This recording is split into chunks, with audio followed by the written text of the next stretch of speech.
नमस्कार जय जगन्नाथ आम चैनल को आपण मानकु बहुत बहुत स्वागत। सांग माने घरे झिटिपिटी देखिबा मात्रे करंतु एही काम आउ रहिबनी टंकार अभाव।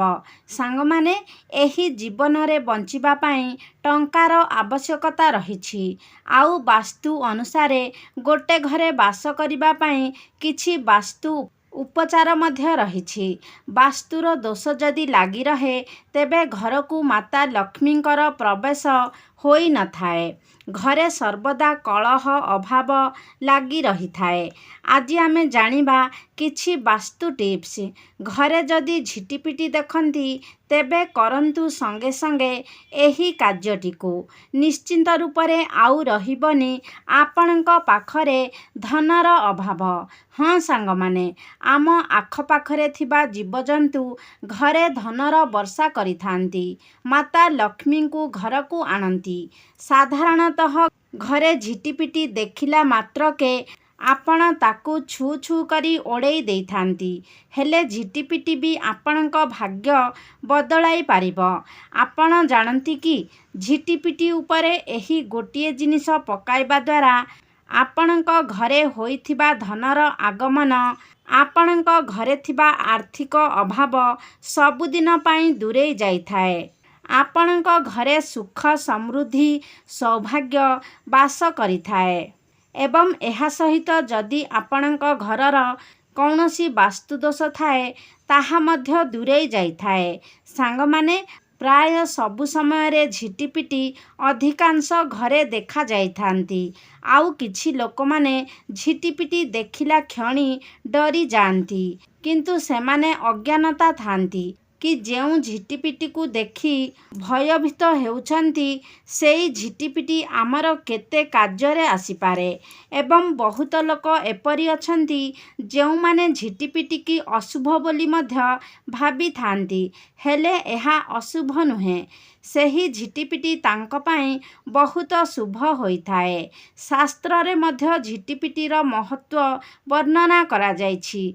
एभली भारत बा एभली भारत रे किछि स्थान मानकरे झिटिपिटीर पूजा मध्य करा जाइछि। एमिति कि गोटे मंदिर श्री रंगामा रंगनाथ मंदिर अछि जेउठी कि झिटिपिटीर चित्र को कांथरे लगा जाइछि। झिटिपिटी दर्शन को शुभ माना जाइथाए।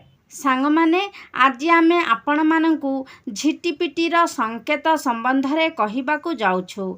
ध्यान देई निश्चित रूपरे सुनंतु एवं सही संकेत को बुझिबा पई वीडियोटी को स्किप न करी शेष पर्यंत निश्चय देखंतु एवं वीडियो को गोटे लाइक करी चैनल टी को सब्सक्राइब कर दियंतु एवं कमेंट बॉक्स रे श्रद्धा और भक्तिर सह जय माँ लक्ष्मी निश्चय लिखंतु। सांग माने अह आकार हीन और भयानक देखा जाउथिबा झिटिपिटी आपणक भविष्यत रे हेबाकु जाउथिबा घटना संपर्क रे आगरु सचेतन कराई थांती।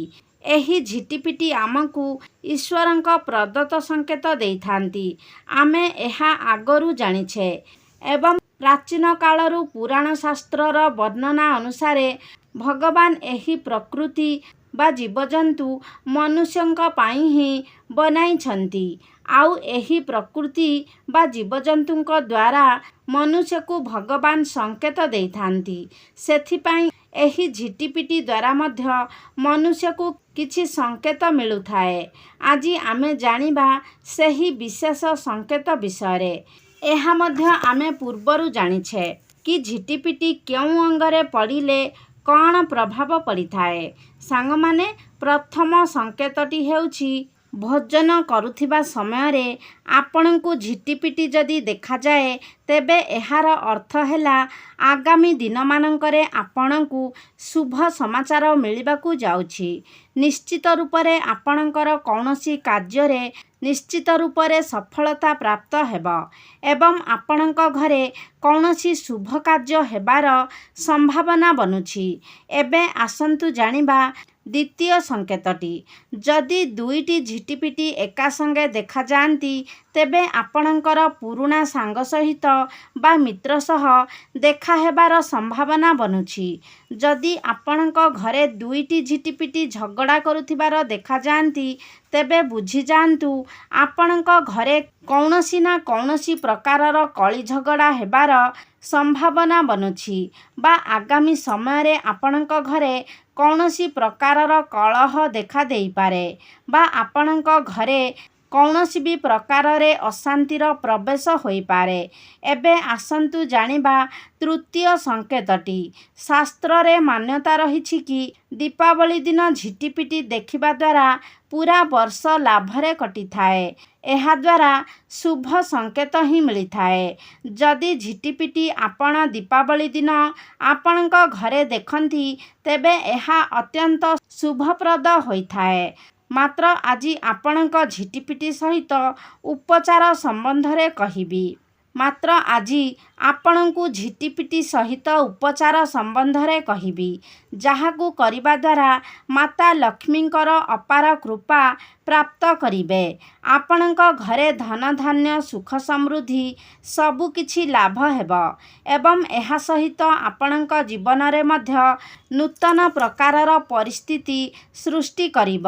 ସାଙ୍ଗମାନେ, ଏପରି ହୋଇଥାଏ ଯେତେବେଳେ ବି ଆପଣ ଘରେ ଝିଟିପିଟିକୁ ଦେଖନ୍ତି, ତେବେ ତୁରନ୍ତ ଠାକୁରଙ୍କ ଘରୁ କୁଙ୍କୁମ ଚାଉଳ ଆଣି ଝିଟିପିଟି ଉପରକୁ ଦୂରରୁ ପକାଇ ଦିଅନ୍ତୁ।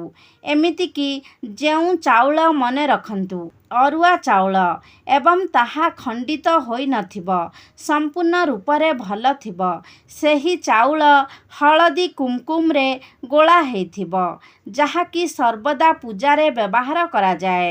ଯଦି ଆପଣଙ୍କର ଠାକୁର ଘରେ ସେହି ଚାଉଳ କୁଙ୍କୁମ ମିଶା ଚାଉଳ ଉପସ୍ଥିତ ଥିବ, ତେବେ ଆପଣ ସେହି କୁଙ୍କୁମ ମିଶା ଚାଉଳକୁ ନିଶ୍ଚିତ ରୂପରେ ଝିଟିପିଟି ଉପରକୁ ଆଣିକି ଅର୍ପଣ କରନ୍ତୁ ବା ଯଦି ତାହା ଆଗରୁ ନାହିଁ, ତେବେ ଆପଣ ସଙ୍ଗେ ସଙ୍ଗେ ବନେଇକି ଝିଟିପିଟି ଉପରକୁ ଅର୍ପଣ କରନ୍ତୁ। ଏହାଦ୍ୱାରା ଶୁଭଫଳ ପ୍ରାପ୍ତ ହୋଇଥାଏ। ଆପଣ ଭଗବାନ ବା ମାତା ଲକ୍ଷ୍ମୀଙ୍କର ଆପଣ ଯେତେବେଳେ ଘରକୁ କୌଣସି ଶୁଭ କାର୍ଯ୍ୟ ହୁଏ ବା କଳସ ବସେ, ତେବେ ସେହି କୁଙ୍କୁମ ଚାଉଳର ଅଭିଷେକ କରାଯାଏ ଏବଂ ଏପରି ବିଭିନ୍ନ ପୂଜାରେ ମଧ୍ୟ ଚାଉଳର ଅଭିଷେକ ହୋଇଥାଏ। କୁଙ୍କୁମ ମିଶା ଚାଉଳର ଏହାର ଅର୍ଥ ହେଉଛି ଆପଣ ସେହି ସଂକେତକୁ ବା ଭଗବାନଙ୍କର ଆଶୀର୍ବାଦକୁ ଅଭିଷେକ କଲେ ଏବଂ ମାତା ଲକ୍ଷ୍ମୀଙ୍କୁ ଆପଣଙ୍କ ଘରକୁ ଆସିବା ପାଇଁ ଆମନ୍ତ୍ରିତ କଲେ। ଏହାଦ୍ୱାରା ଆପଣଙ୍କୁ ସୁଖ ସୌଭାଗ୍ୟ ପ୍ରାପ୍ତି ହେବ। ଏହି ଉପାୟକୁ କରୁଥିବା ସମୟରେ ମନରେ ଆପଣଙ୍କର ଇଚ୍ଛା କହି ତାହା ଯେପରି ଶୀଘ୍ର ପୂରଣ ହୋଇଯିବ, ତାହା ଭାବନ୍ତୁ। ଝିଟିପିଟିର ପୂଜା କରିବା ଦ୍ୱାରା ଧନ ସମସ୍ୟାର ଅନ୍ତ ହୋଇଥାଏ ଏବଂ ଯାହା ବି ଆପଣଙ୍କ ଘରେ ଧନର ଅଭାବ ହୋଇଥାଏ, ତେବେ ନିଶ୍ଚିତ ରୂପରେ ତାହା ସହିତ ଧ୍ୟାନ ରଖିବେ ବା ମନେ ରଖନ୍ତୁ, କେବେ ବି କୌଣସି ପ୍ରକାରର ଝିଟିପିଟିକୁ ମାରନ୍ତୁ ନାହିଁ। ଏହାଦ୍ୱାରା ଆପଣଙ୍କୁ ଜୀବହତ୍ୟାର ପାପ ଲାଗିବ। ଜୀବହତ୍ୟାର ପାପ ଲାଗିବା ସହିତ ମାତା ଲକ୍ଷ୍ମୀ କ୍ରୋଧିତ ହୋଇଥାନ୍ତି ଏବଂ ଆପଣଙ୍କ ଘରେ ବାସ୍ତୁଦୋଷ ମଧ୍ୟ ଲାଗିଥାଏ, ଯାହାଫଳରେ ଆପଣଙ୍କ ଘରେ ଅଶାନ୍ତି ବାସ କରେ, ଧନର ଅଭାବ ଲାଗି ରୁହେ ଏବଂ ପରିବାର ମଧ୍ୟରେ ଅଶାନ୍ତି ଲାଗିବା ହେତୁ ଘରେ କଳହ ସୃଷ୍ଟି ହୋଇଥାଏ। ଯଦି ଆପଣ ଚାକିରି କ୍ଷେତ୍ରରେ ନୂଆ ନୂଆ ମାର୍ଗ ଖୋଲିଥାଏ ଓ ବ୍ୟବସାୟ ବାଣିଜ୍ୟ କ୍ଷେତ୍ରରେ ଲାଭର ବୃଦ୍ଧି ହୋଇଥାଏ, ତେବେ ଆପଣ ଯେତେବେଳେ ଝିଟିପିଟିକୁ ଦେଖୁଛନ୍ତି, ତେବେ ତୁରନ୍ତ କରିଦିଅନ୍ତୁ ଏହି ଉପାୟ। ଆଉ ରହିବନି ଘରେ ଆପଣଙ୍କର ଧନର ଅଭାବ। ଏହା ସହିତ ଆପଣ ଯଦି ଝିଟିପିଟି ଉପରେ ଗଙ୍ଗାଜଳ ମଧ୍ୟ ଛିଞ୍ଚନ କରିପାରିବେ। ଏମିତି ତ ଜଳ ଝିଟିପିଟି ସେମାନେ ଗ୍ରହଣ କରନ୍ତିନି, ଆପଣ ଦୂରରୁ ତାହା ସିଞ୍ଚନ କରିପାରିବେ। ଏହାଦ୍ୱାରା ମଧ୍ୟ ପବିତ୍ରତା ଆସିଥାଏ ଘରକୁ ଏବଂ ଆପଣଙ୍କର ସମସ୍ତ ବାସ୍ତୁଦୋଷ ମଧ୍ୟ ଖଣ୍ଡନ ହୋଇଥାଏ। ମନେ ରଖନ୍ତୁ, କେବେ ବି ଘରୁ ଝିଟିପିଟିକୁ ତଡ଼ନ୍ତୁ ନାହିଁ। ଯଦି ଆପଣଙ୍କ ଘରକୁ ଝିଟିପିଟି ଆସି ବାସ କରୁଛନ୍ତି, ତେବେ ଏହା ଶୁଭ ସଂକେତ ଅଟେ। ଏଥିରେ କୌଣସି ପ୍ରକାରର ଅପରିଷ୍କାର ଭାବି ତଡ଼ି ଦିଅନ୍ତୁ ନାହିଁ। ଏହା ସହିତ ଜୀବଜନ୍ତୁ ଭଗବାନଙ୍କର ଆଶୀର୍ବାଦ ହୋଇଥାନ୍ତି। ଏହିସବୁକୁ ଭଗବାନଙ୍କର ସଂକେତ ବା ଆଶୀର୍ବାଦ ମାନି ଯଦି ଆମେମାନେ ଗ୍ରହଣ କରିବା ଏବଂ ଏହାଦ୍ୱାରା ଆମକୁ ଭଗବାନଙ୍କର ଆଶୀର୍ବାଦ ମଧ୍ୟ ପ୍ରାପ୍ତ ହୋଇଥାଏ। ଏହା ସହିତ ମାତା ଲକ୍ଷ୍ମୀଙ୍କର ଆଶୀର୍ବାଦ ମଧ୍ୟ ପ୍ରାପ୍ତ ହୋଇଥାଏ ଏବଂ ଘରେ ଧନଧାନ୍ୟ ସୁଖ ସମୃଦ୍ଧି ପ୍ରାପ୍ତ ହୋଇଥାଏ। ତେବେ ସାଙ୍ଗମାନେ, ଆଶା କରୁଛି ଆଜିର ଭିଡ଼ିଓଟି ଆପଣମାନଙ୍କୁ ନିଶ୍ଚିତ ଭାବରେ ଭଲ ଲାଗିଥିବ। ଯଦି ଭଲ ଲାଗିଛି ତାହେଲେ ଲାଇକ୍ କରନ୍ତୁ, ସେୟାର କରନ୍ତୁ। ଆମ ଚ୍ୟାନେଲକୁ ଯଦି ସବସ୍କ୍ରାଇବ୍ କରିନାହାନ୍ତି ତାହେଲେ ସବସ୍କ୍ରାଇବ୍ କରିଦିଅନ୍ତୁ।